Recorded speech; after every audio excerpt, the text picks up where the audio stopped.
Are you ready to enhance your spiritual and magical practice while learning about the arcane Gnostic mysteries? Join the redeemed Archon Sabaoth on his fool's journey with the Gnostic Tarot. Learn about the journey of the Gnostic Jesus.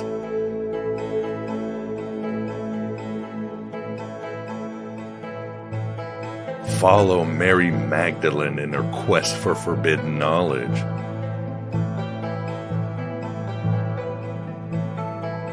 Experience the celestial majesty of Bar Below, the Supreme Mother.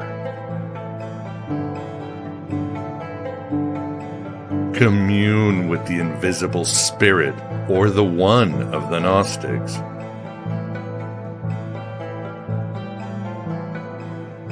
Accompany the Gnostic sage Marcelina as she weaves primordial mysticism. Engage with Marcus the Magician and his coven of Gnostic witches.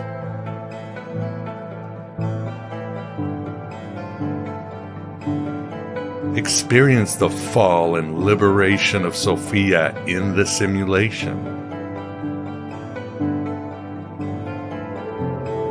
Also discover the sagas of Abraxas, Simon Magus, Thunder, Valentinus, and more. In the end, see if Sabaoth and Sophia can unite to defeat the Demiurge. The Gnostic Tarot is perfect for divination and gnosis, the knowledge of the heart. Cast alchemical fire upon the world like Jesus in the Gospel of Thomas. Or grasp the mysteries of existence like Mary in the Gnostic Gospels.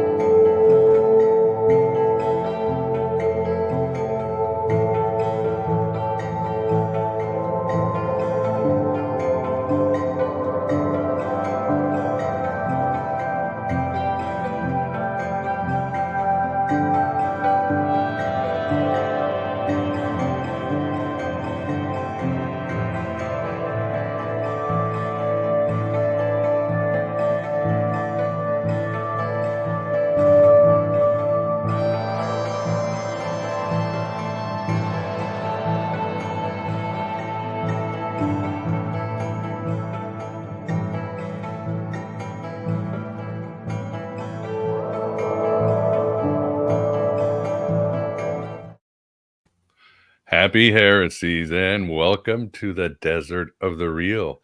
Welcome to Aeon Bite on this Mercury day. I hope everybody's doing well and you are enjoying this autumn season.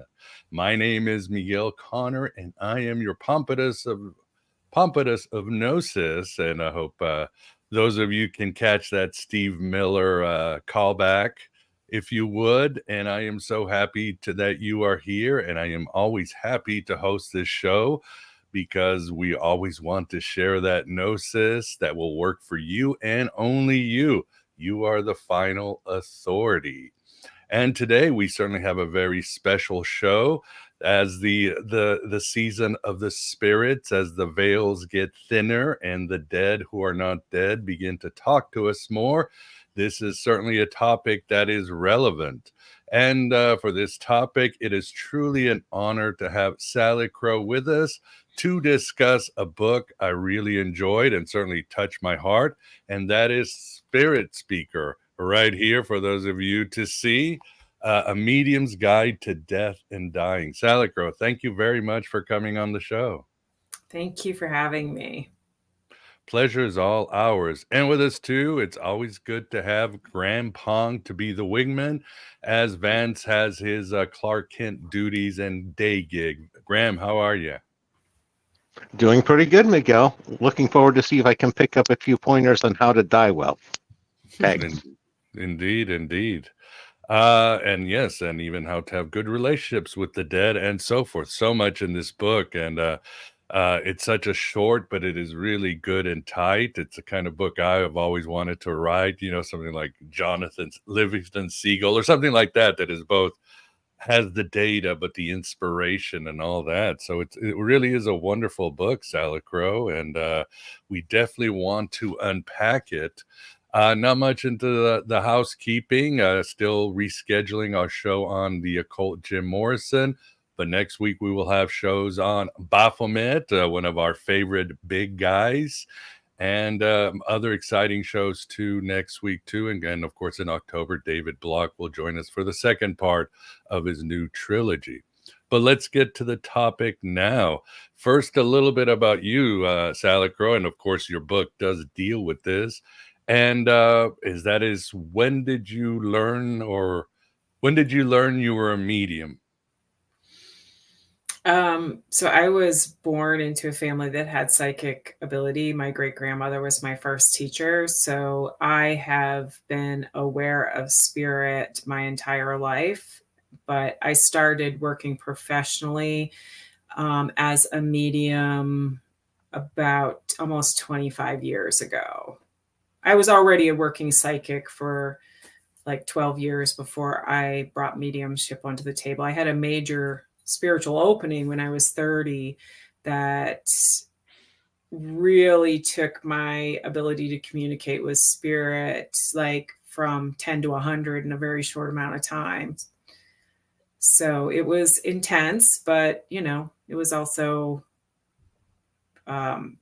it changed my life. For sure. And what your family background would, so grew up in an open-minded matrix, if you would, a more broader Yeah. religious tradition where this would be just Yeah. accepted, allowed? So my parents were both really young. My dad was just out of Vietnam and my mom was a teenager. My dad was raised by his grandmother, who I'll just call Grammy Brown. And Grammy Brown was half Irish traveler and half Blackfoot. So both of her parents had gifts and she had gifts. People used to go to visit my grandmother under the guise of buying worms or that they liked her cooking, but they were going for readings and she was doing divination. She was also doing spirit communication.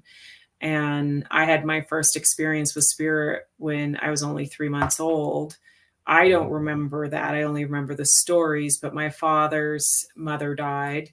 And my great grandmother knew that my grandmother was communicating with me because I started laughing at a funeral and would laugh every time that they would bring the flowers around me. But my grandmother was a medium, so she could see that my father's mother was there. That gets a little confusing because it's grandmother and grandmother, but you get what I'm saying. So I was raised, yes, very open-minded. My parents were hippies. And my family kept a lot of their traditions because my great-grandmother was the matriarch of our family. So there was a lot of things that we just did. By the time I went to school and they started talking about imaginary friends, I thought the teachers were talking about other people, not me. I knew mine weren't imaginary. Wonderful to hear. And your book, yes, it's a really touching book, how it begins, talking about preparing your father for his journey to the other side. Can you share with us? Could you share with the audience? Because again, it's really beautiful and hits at the core. Even there was like my programming kept kicking in because I know I'm programmed. We're all Yeah. still part of this tradition. But then when I read it, I was like, oh my God, I just realized I don't want to die in the damn hospital. Right. And I realized Right. that's one of the sanest things I've thought about. But talk to me a few years ago, I would have think that's one of the most insane things you've said. Right.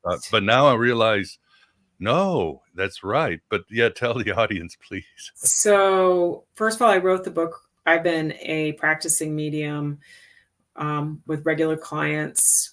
And when I say regular, my clients are pretty normal. They're normal, everyday people. So I try to keep it as straightforward as possible.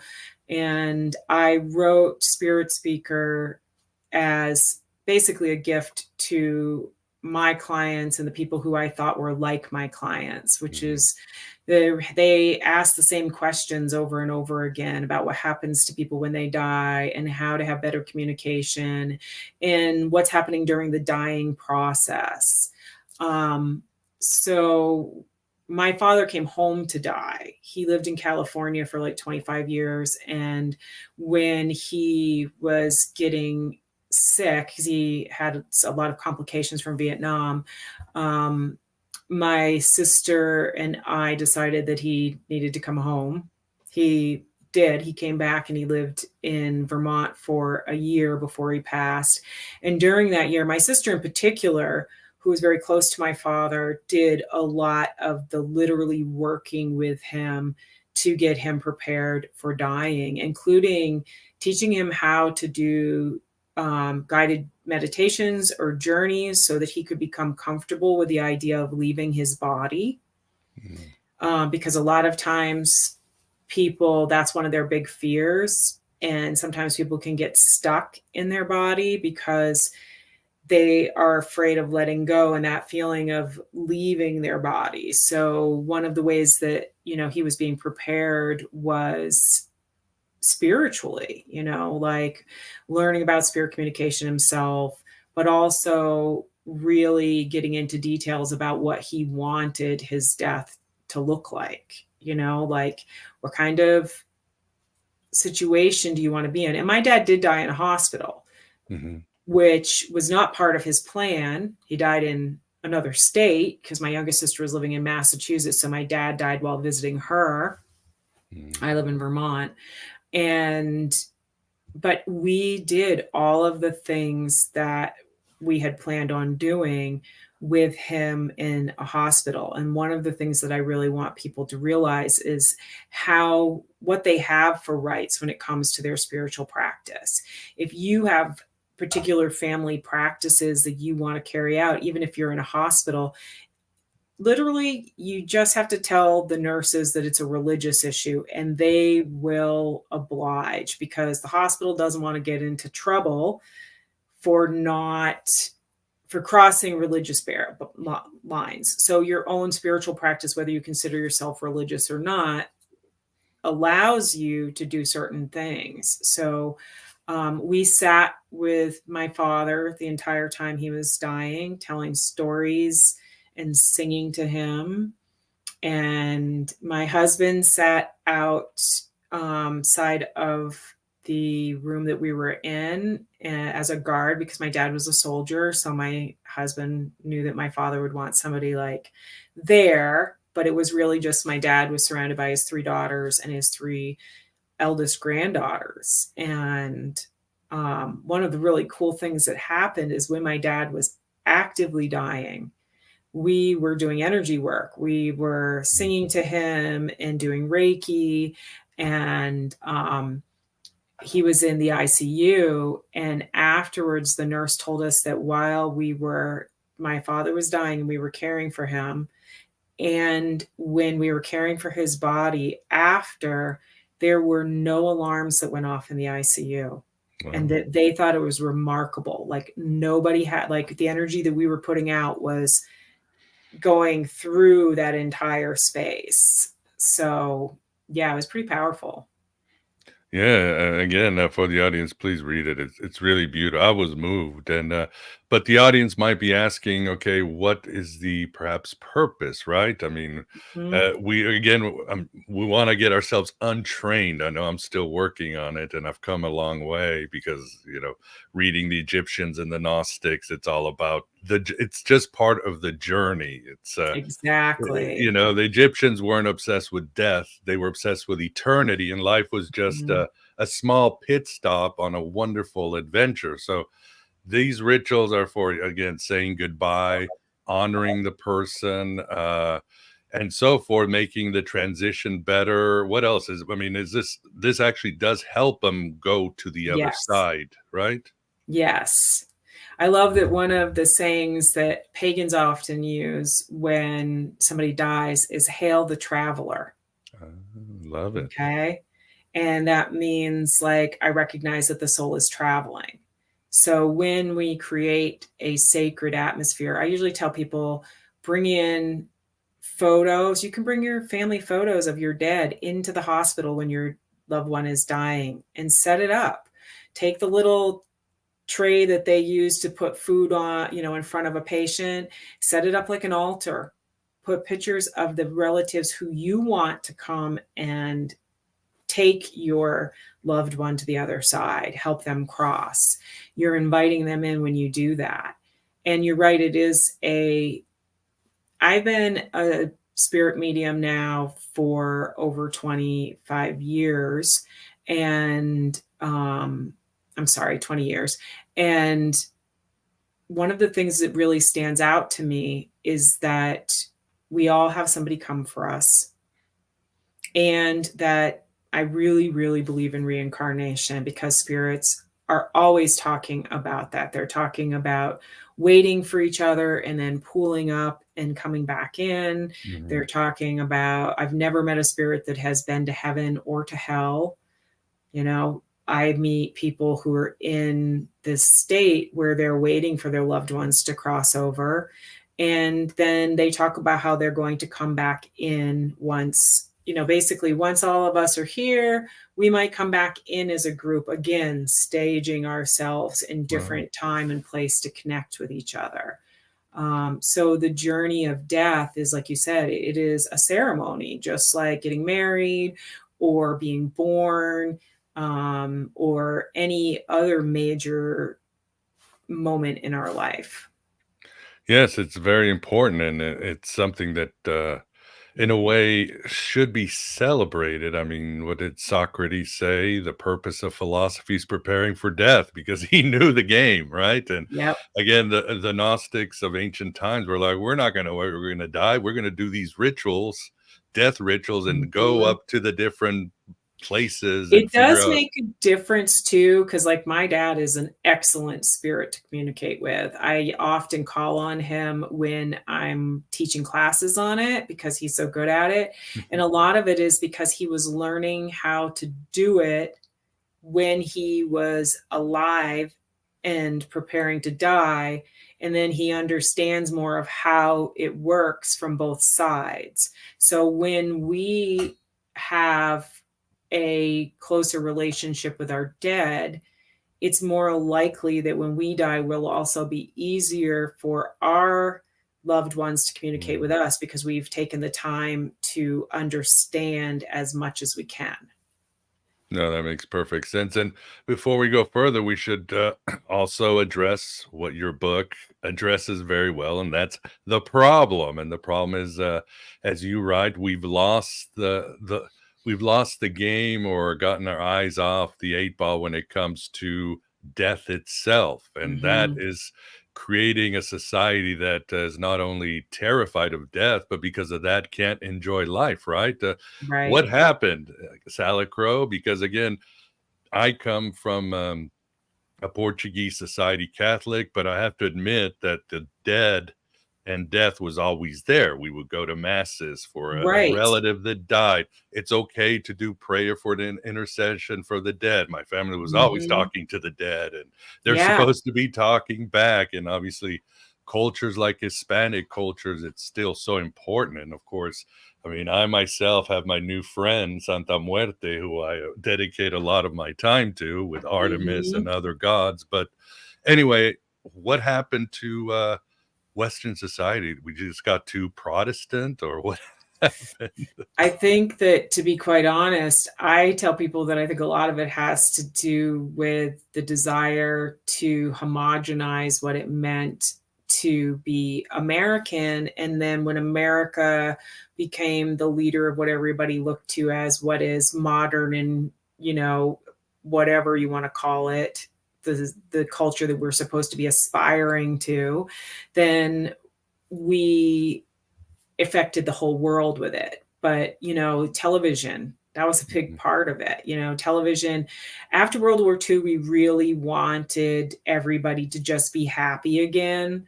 and we put this gloss on things like never before. And then television was part of that, Mhm. movies, television, and that ability. Like I'd say it's the Leave It to Beaver and the Cunninghams, where everything is just good. And death became a wake, a funeral, and a couple weeks of casseroles. And that was it. There was nothing else. So, we used to use wearing black, for example, or wearing an armband. Mm. These were physical signs that anybody else could see that we were in mourning. And then those things disappeared. And now we have no outward sign to just give somebody a heads up, like, I'm not okay. And also to signal when we're coming back into the world, because mourning being a time period, which I think we get stuck in more heavily because we don't allow ourselves to fully embrace it. We try to kind of like skip over it. And like I said, 2 weeks of casseroles and like, oh, you should be fine now. And nobody's really fine. Yeah, so we basically became 2 Peter Pan, right? Life is gonna last forever. We don't have to grow up. We're just gonna Yeah. be, like you said, in this sort of state, and we forgot that death and life are just they're siblings. They're intermingled. They're both essential. Yeah.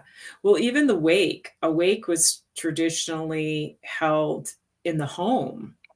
It Mhm. was held in the home, and it was usually a period of like 3 days or more sometimes, in which people stood watch over their dead, and then they cared for them themselves. And I'm not saying that everybody has to do that part themselves anymore, but when we took it and we put it in a funeral home, nobody feels comfortable going to a funeral home. The only Mhm. thing that exists in a funeral home is death. Okay. Right. But when a wake was at home, that was also a celebration of life. Yeah, and you're supposed to have fun. It reminds me of a story. I had a have a Jewish friend, and his aunt died, and they have this ritual where again you're in the house, I think, with the body, and for like Mhm. 24 hours you can't say a thing. You just sit around and whatever. Of course, he was going nuts, so he's sneaking into the bathroom to make phone calls. He's like, I'm Right. doing the best I can. Right. And just sit around for 24 hours. But it has definitely changed for sure. Um, and I guess the next question, and again, that's our minds always trying to create some sort of category, image, and whatever. I often do it, although I love to embrace the ambiguity. You talk about reincarnation, you talk about the dead going somewhere. People might be asking, so where are the dead going? I mean, is the idea of just, the bardos where you spend a lot of time, or purgatory? Is that it? Or what happens to Uh, the dead? kind of. I I think mean, I'm all of talking to those. my family now. I'm like, well, what if they already reincarnated? Right. Well, that gets into the really weird stuff, right? Yeah, Like, right. and I think that way too, because I've like communicated with myself since I was a little kid, and like really communicated with like older versions of myself and my child self. And Mm, I don't believe the time is linear. So, but, our concept of time, most of us are sometimes a spirit that's been reincarnated, you might not have as much communication with them again. Like they might go into a more of like a still point where they're not communicating with you as much as if their spirit was at rest. But when you ask where people go, I describe it like the colored folders that you put mhm, like reports in, so like there's a clear and a red and a blue and a green, and you can see through them. And I think that of those as dimensions, and that the spirits are here, they're just in a different dimension. So like someone like myself, especially this time of year, if I go into town and I go to the grocery store, for example, the grocery store has twice as many people in it. right. Okay, because the dead are really close right now. They're wanting to be felt and seen more at this time of year.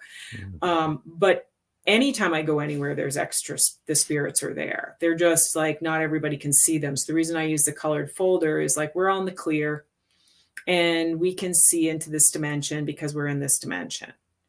but not all of us have the ability to see into the blue, which might be where the dead are, or the green, where the nature spirits are.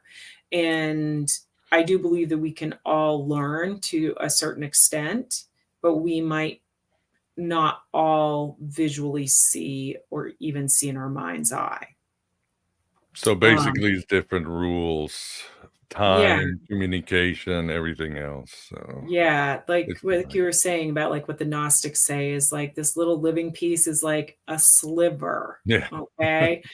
And part of what's happening to us as a people is our consciousness is expanding, and we're starting to actually recognize that more. More and more people are having experiences with spirit, both of the dead and of nature and deities. And, and more people are also experiencing themselves as multiple, like Mhm. realizing, like, I know my life that I lived in Egypt. I know my life that I lived in Iceland. I know that life. I know I'm that person too. So that's a little outside of spirit speaker, but I think of communicating with spirit as a radio station. Mm, nice. And when I'm talking to the dead, I'm tuned into that station. And I also wrote a book on elemental witchcraft, in which a lot of it was focused on tuning into the elemental spirits.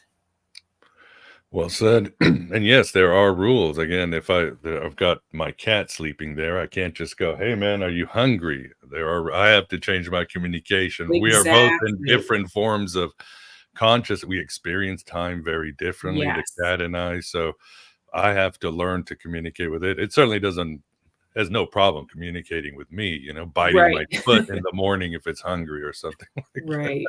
Right. It goes for direct communication. Yeah, yeah. Very true.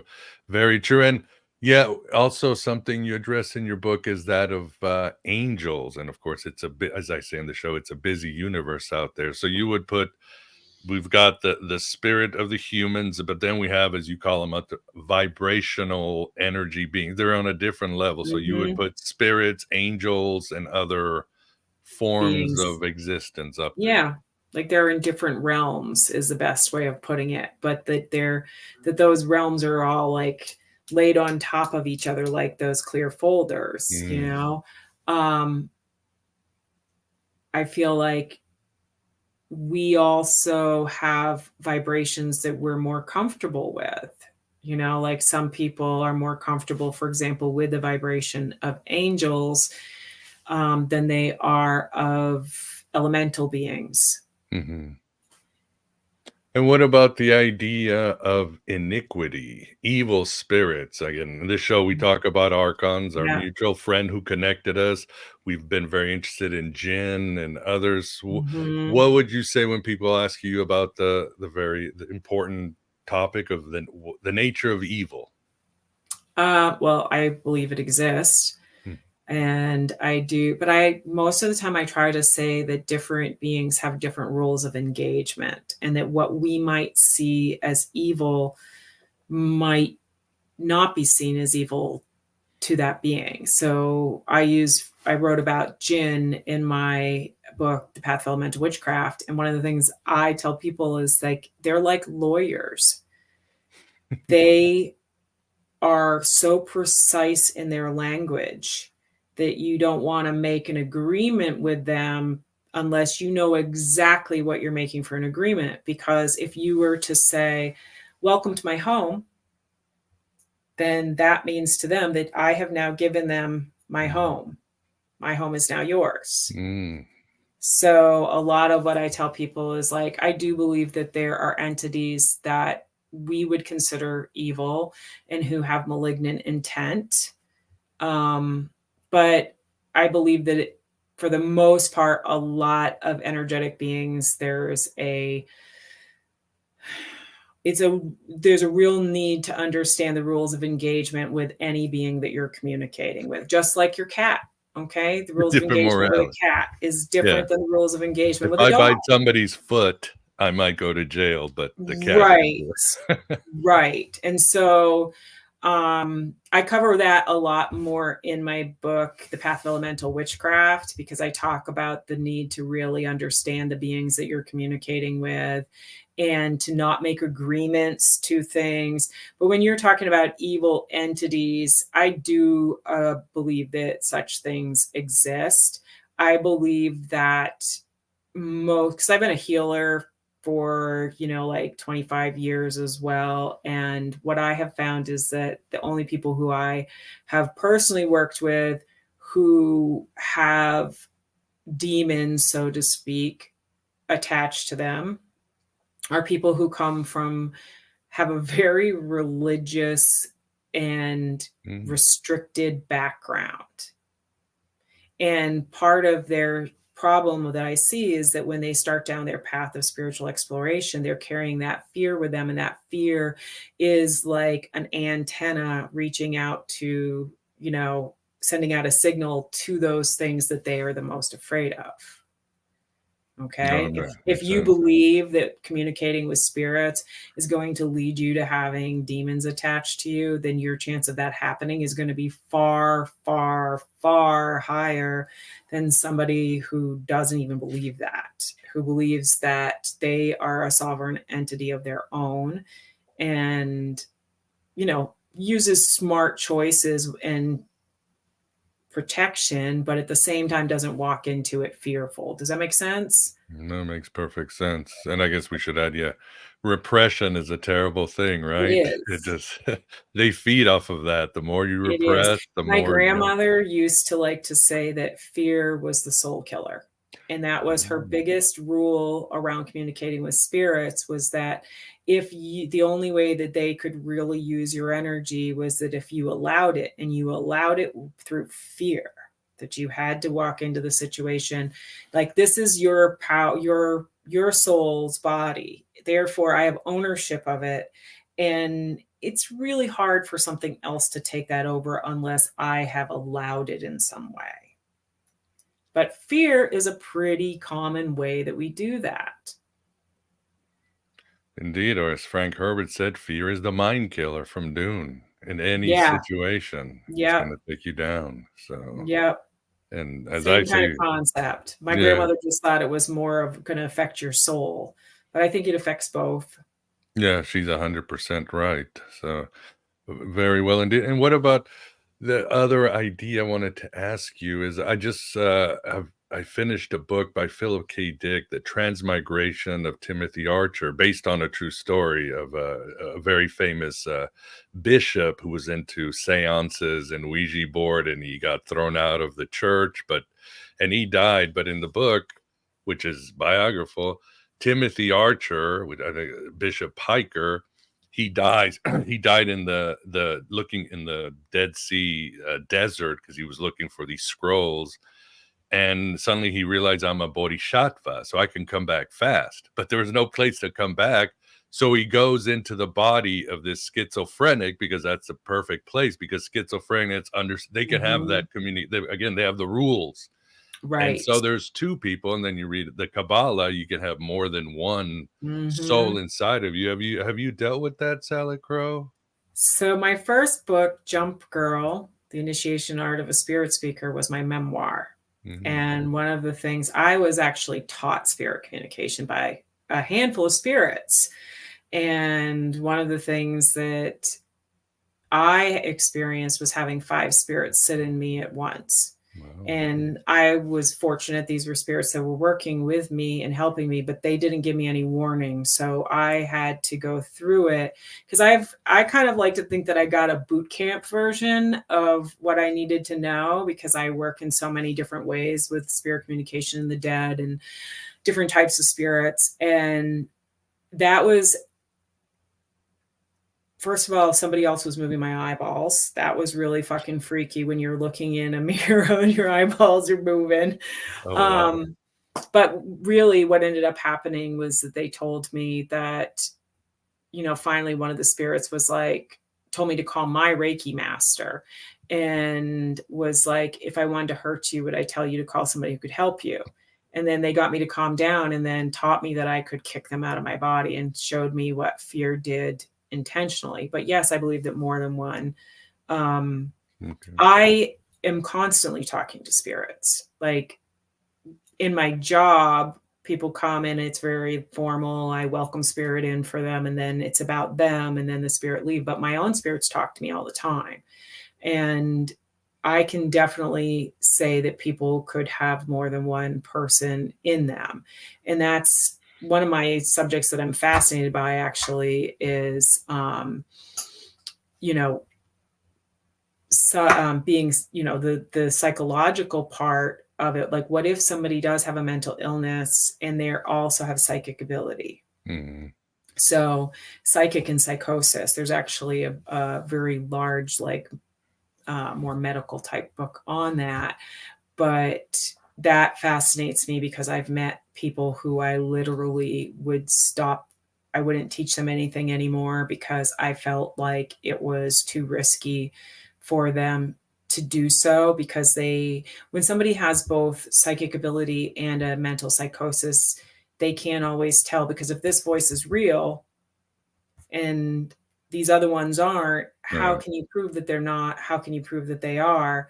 And so one of the things that becomes really important is that, that's why spiritual practitioners of deep level have to look at all of their shit.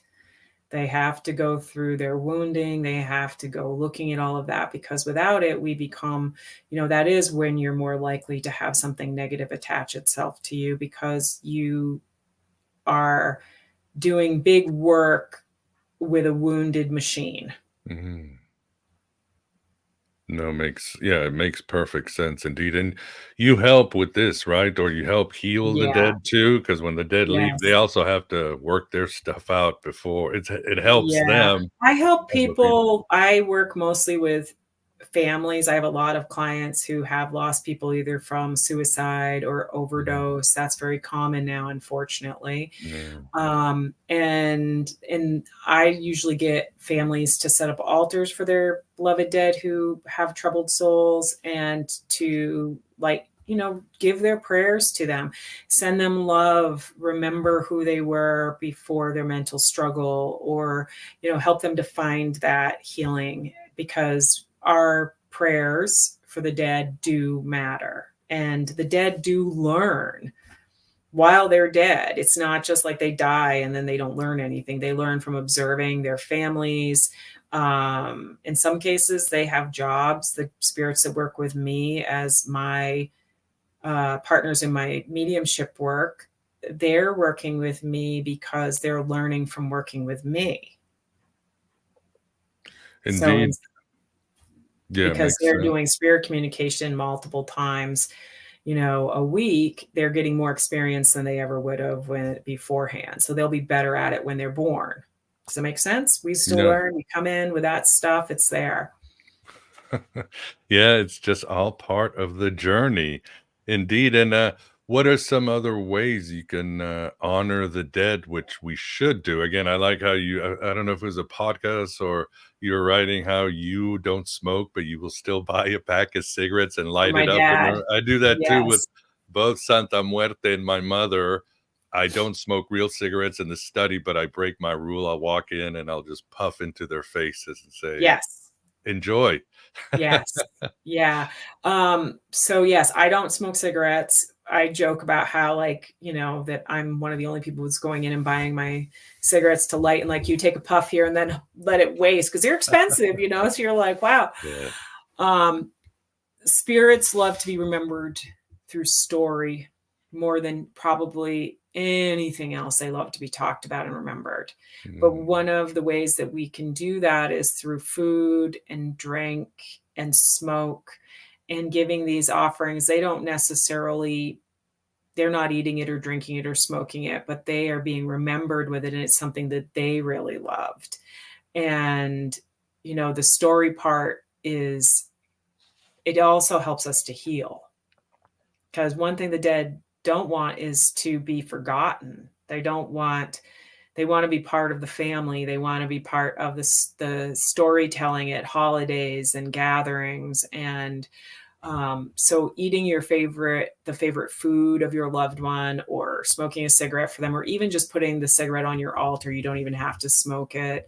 If they had a favorite liquor that they liked, or they liked coffee, or, whatever it is, music, like, what do you think about when you think about them? And do those things and enjoy those things and think about them when you're doing it. And that is really, especially this time of year, from now until after Christmas, most spirits, when they come through in communication, will mention something that they really loved, and they'll be Mhm. specific. Sometimes they'll tell me like, I had somebody last week showing me those little butterscotch candies, not the, and even being specific that they weren't the Werther's ones. They were the ones that had the orange wrappers on them that, we could get when we were kids. They were just little Right. sucky candies. And, the family is like laughing and crying at the same time because it's so exact. But I'm like, but that's what they wanted, was they wanted, like, go buy some of these, and, think about grandma, or, eat a steak and think about your friend, or whatever it Right. is. Yeah, yeah, like, pour liquor on their tombstone as we Yes. do in Europe, a lot of places. So, Yes. and this, I love the stories. I often quote Doctor Who, of all people, who said our souls are not made of atoms, they're made of stories. And I'm thinking, yes, Mm, isn't that what eternity is, Salicrow? Just one wonderful story. And if we keep yep. telling we don't forget the stories of those who came before us and will come, then everything is alive, really is alive. Yeah. So, One of the things that my family likes to do at the holidays is to put out a plate for the dead, and it's kind of like, having your picnic on their gravestone or whatever, or even having a dumb supper, but we just put a plate out, and if I put a cherry chocolate on the plate for my grandmother, I tell a story about her. And then somebody else might put a piece of pumpkin pie for, my dad or whatever. And at the end of the evening, if you want that last cherry chocolate that's on the plate of the dead, you can take it, but you got to tell a story, like, it's an earned thing. Like, they will allow you to take it from their plate. I'm from poor people. So poor people, we don't waste food. My ancestors are going to be more upset if, somebody really wanted that piece of pie and nobody ate it. So, like, we're practical about our gift giving. And I also think that whatever your person is, like, if your person loved listening to music, then spending an evening listening to records and thinking about them is a great way to honor them, I think you your book know? mentions the Pina Colada song of all Oh songs. gosh. Well, you gotta do what you Yeah. gotta do. Yeah. My aunt, when she died really young. She had Lou Gehrig's disease, and her daughter was still in high school, and it sent her daughter spiraling, which did involve addiction. My Mm, cousin has been sober now for 5 years, which is great. But congrats. um, during her active addiction, her mother would show up, like, when I had to go looking for my cousin. And her mom would show up in my head, and it was always the Pina Colada song. And I don't like that song. Okay. So it was always annoying, but I would know it was her. And then finally one day she came through with a different song, Take It on the Run, I think by like REO REO Speed. Speedwagon. And I was like, oh my God, you changed your song. And she was like, yeah, your dad told me you wouldn't be so mad if I didn't use a song you didn't like. I'm like, Yeah, yeah. It's a so great yeah, story. music that they put in your ear, but also if you're hearing a song on the radio and you feel your loved one, it's because they're pushing their energy at you at the same time that song is playing, so that you will put two and two together. They love to push their energy. So that's how they make us look at things. Like, the cardinal in the window is sometimes just a cardinal, but sometimes, it's you feel something with it, and that's the key. It's that you feel something with it. They're using that thing as a symbol, whether it's a song or a bird or a butterfly or the smell of smoke, and it's the energy that we feel coming with it that's also really important, because that's them.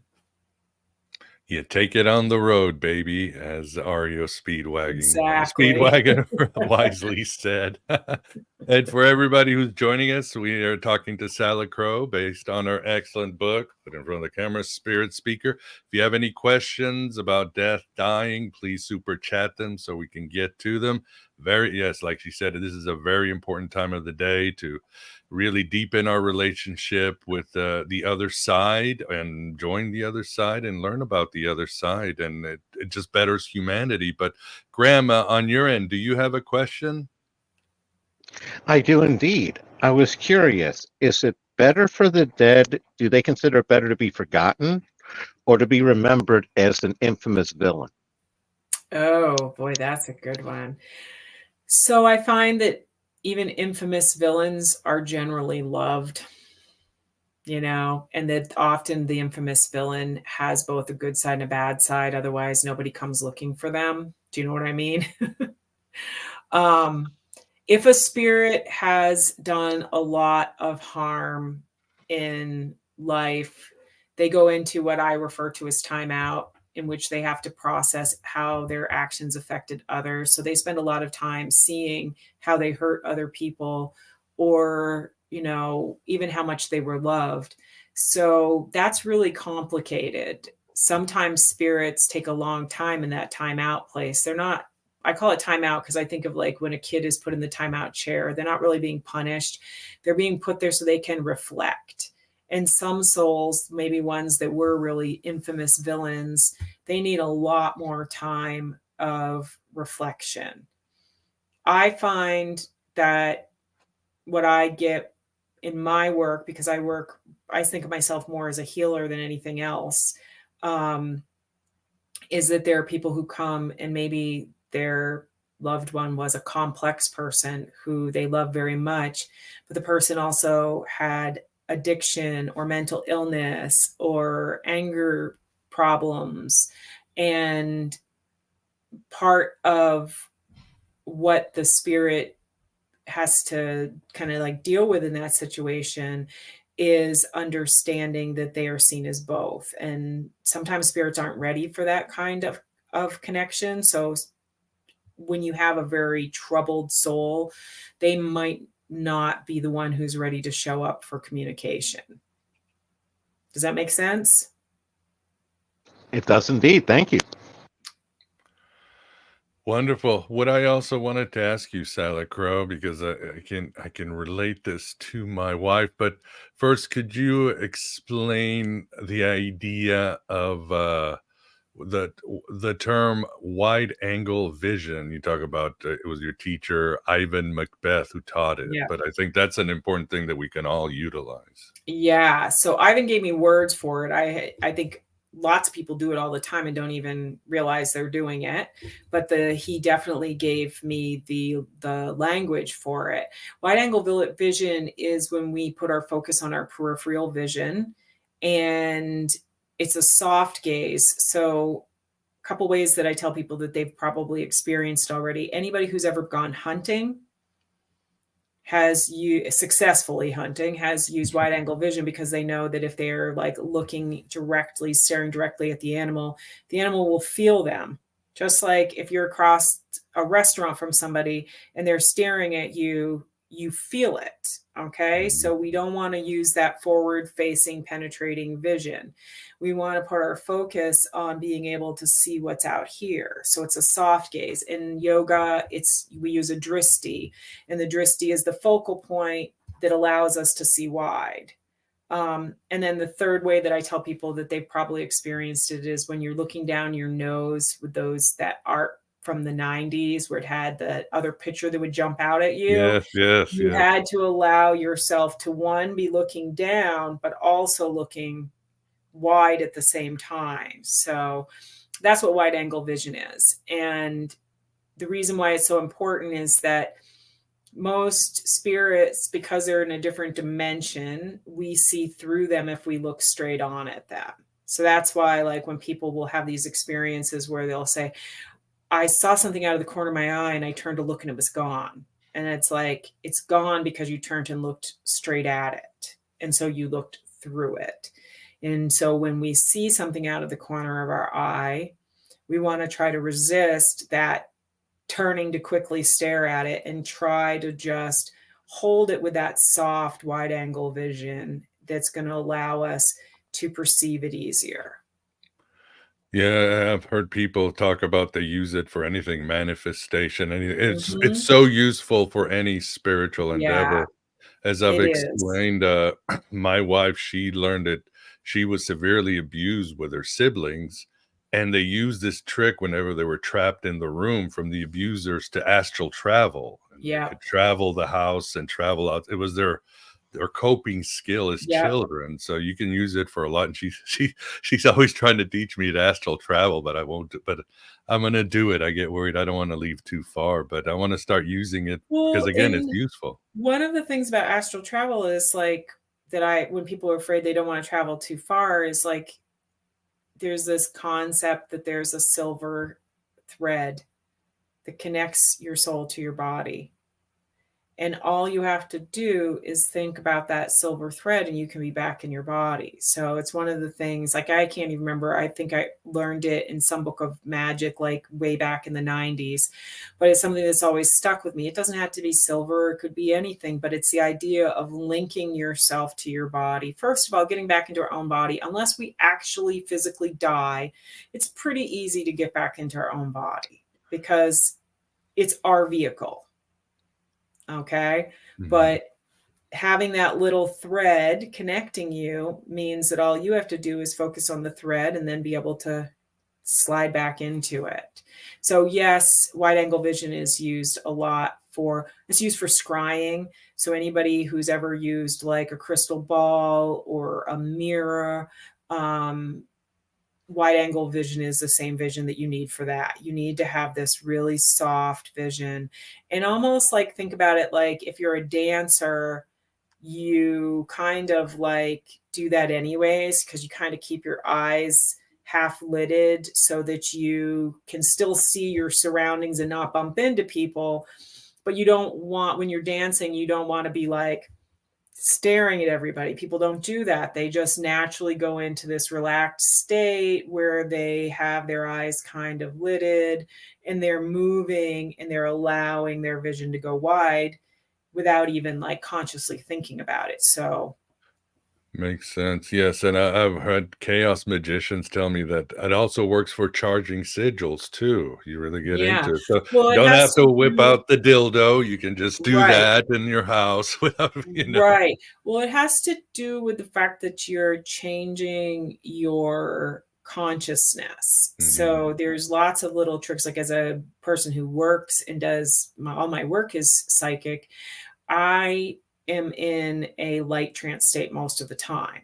And I Mhm. do that because I do keep my eyes lidded a lot when I'm working and do the wide angle vision.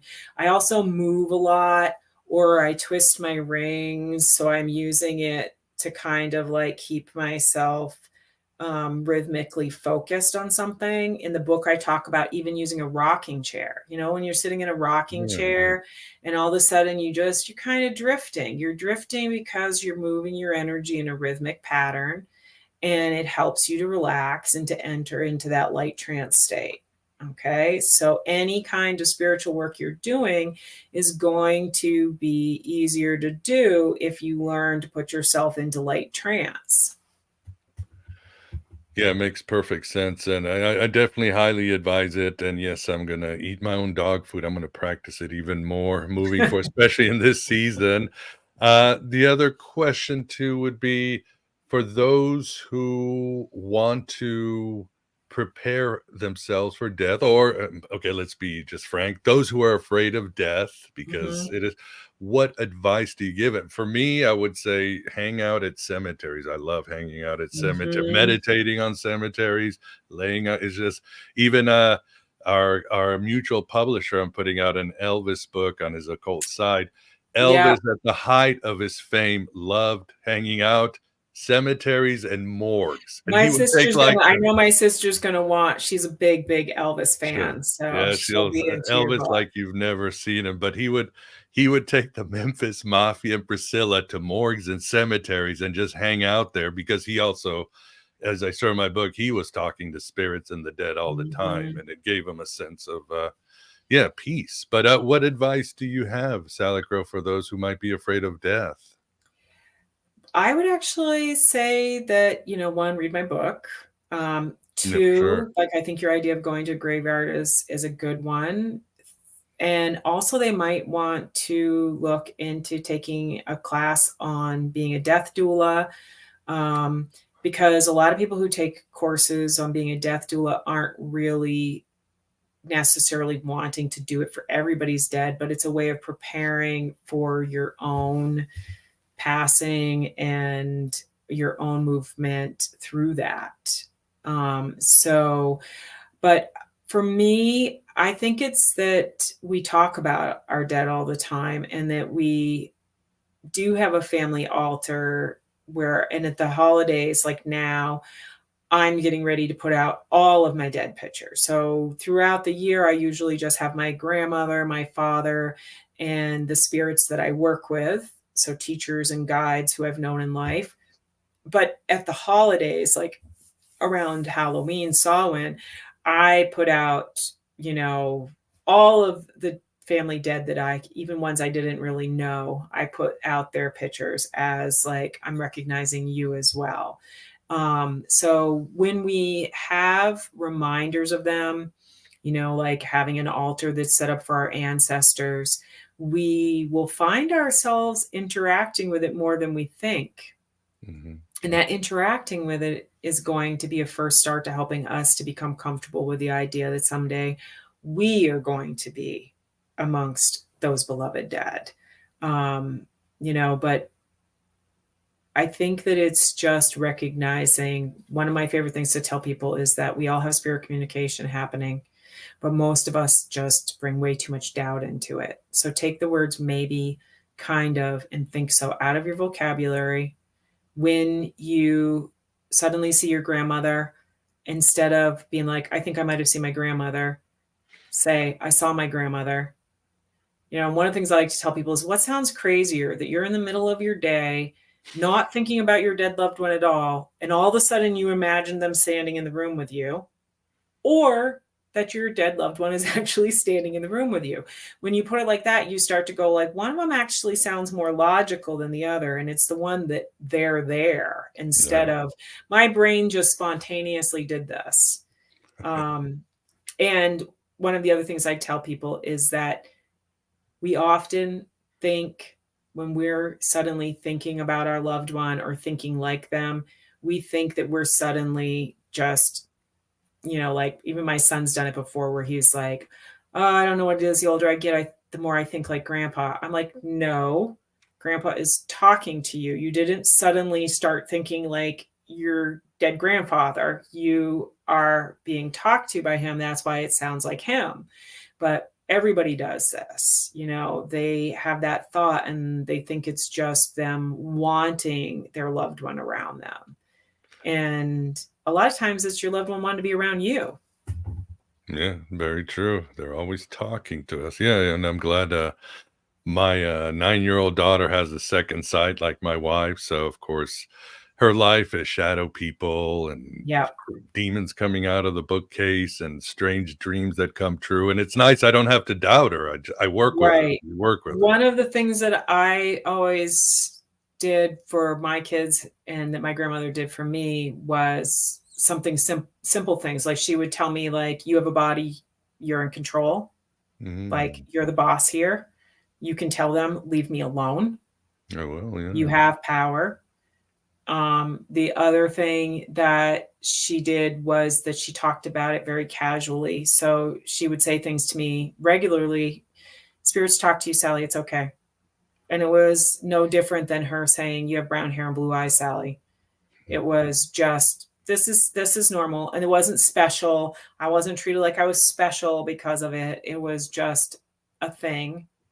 And, I think that for kids, that's one of the best ways to go with it, is that it's just normal, but also to give them power. Cause I remember one of my nieces spending the night at my house, and my sister lives like 40 minutes from me. And she was like young enough that she still slept with her security blanket, and she forgot it. And I didn't want to drive 40 minutes back to my sister's house. I was like, what's going on? Why are you so upset? And she told me she didn't have her blanket. And if she didn't have her blanket, then the spirits wouldn't leave her alone. And I just was like, well, just tell them to leave you alone. And she was like, I can do that.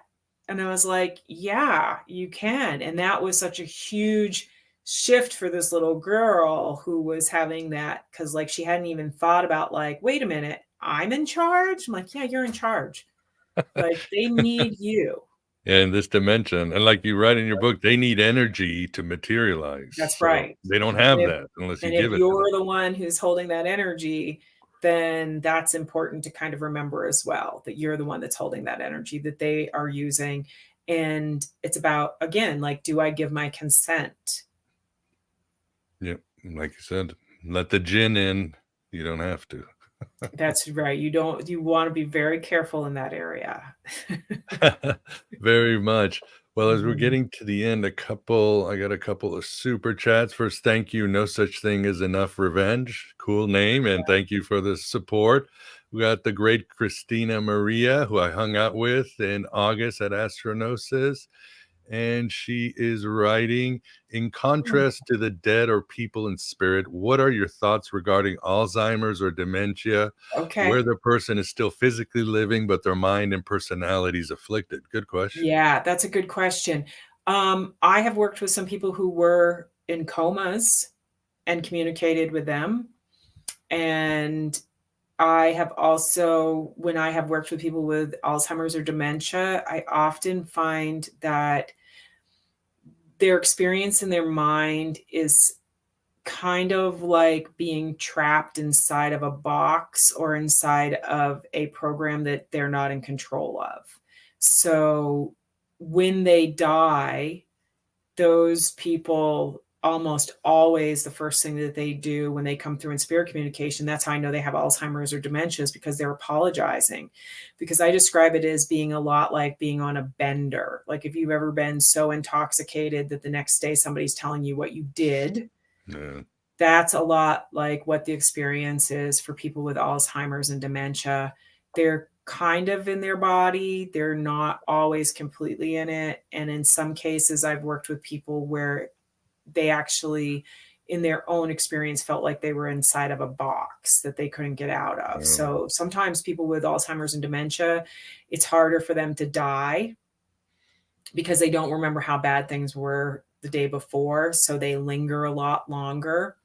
But they, once they've crossed over into spirit, that mental illness piece is completely set aside. So I often tell people that if you've lost a person through mental illness, whether it's addiction, dementia, schizophrenia, whatever it is, that you almost have to think of them as two people when they die. The person that you loved, and then that illness, because the illness gets to be removed. They still have to reflect on the actions that they took while they were experiencing it, but they're clear. Just like you don't have to have cancer when you die or be missing a leg when you die, you don't have to keep that mental affliction. Good answer. And I hope it helped. I hope to help, Christine. Yes, and thanks for the support. Well, as we're getting to the end, I wanted to share something with you. It's a saying that's been in my head for a while. I went through some issues in August, but this has really been, I wanted to share with you. Let's put it that way. Let's see, and let me know if it hits like it hits me. Where is it? Window. Okay, and I'll read it. Where is it? I hope death is like being carried to your bedroom when you were a child and fell asleep on the couch during a family party. I hope you can hear the laughter from the other room.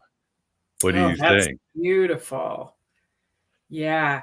And it actually is, especially if we invite our family to those parties. So talk about your beloved dead, have a barbecue for them if that's was their favorite thing, sing songs if they were the ones that like to sing, talk about the stupid things they did. They even like to be remembered for their dumbass moves. They want, a lot of times when people come to see me for spirit communication, yeah, they cry a lot, but they Mhm. also laugh a lot, because if your loved one was funny, then they're funny when they're dead. They're still that same personality. They still have that part is a soul level thing. I have found that while we might change what we do as souls, we might have different lifetimes doing different things, that part of our personality, that part sticks. So, if your loved one was a smart ass in life, they are going to be a smart ass when they're dead. And if they were really soft and quiet, then they're probably not going to come through big and loud and communicating. It'll be more in feeling them sitting with you or smelling them or, so yeah, I think that's wonderful. They want to be part of the celebration. So that's a beautiful piece of writing. Oh, thank you. Yeah, again, I don't even know who said it. I saw it, the internet is Yeah. vast and it just stayed with me. Yeah, that feeling when you're just carried away and you feel so safe and Yeah. you're happy, everybody's having fun and you're just going to the darkness of your bedroom and and then you're I think dreaming. that was really how my dad's death was. And I wrote about in my book about my friend Bridget's death, who was the third person to die in the state of Vermont with, she used the Death with Dignity Act, which is, we assisted her in her passing. And we literally spent a weekend at her house because she was hoping she'd go on her own, celebrating her, sometimes in her bed with her, telling stories, sometimes not. And she literally died. Like, we took pictures of us all cuddled up on the couch, and it was like a celebration. And she was in her bed with people holding her while we sang to her when she died. And that drifting off is exactly what she got. Wow, yeah. And again, in ancient times, choosing the moment of your death was considered the most noblest and bravest thing a Greek or a Roman or a Persian could do. Yeah, some people can do that. One thing I'll share with you is that my friend Bettina told everybody that she was going to die on her birthday after having cake for years. That's what she told people. And she literally did last year. Like, she was in hospice. We brought food up. She didn't get to eat cake. Everybody in her family did. And then it had lunch and cake. And then my sisters and I sat around and were doing Reiki on her.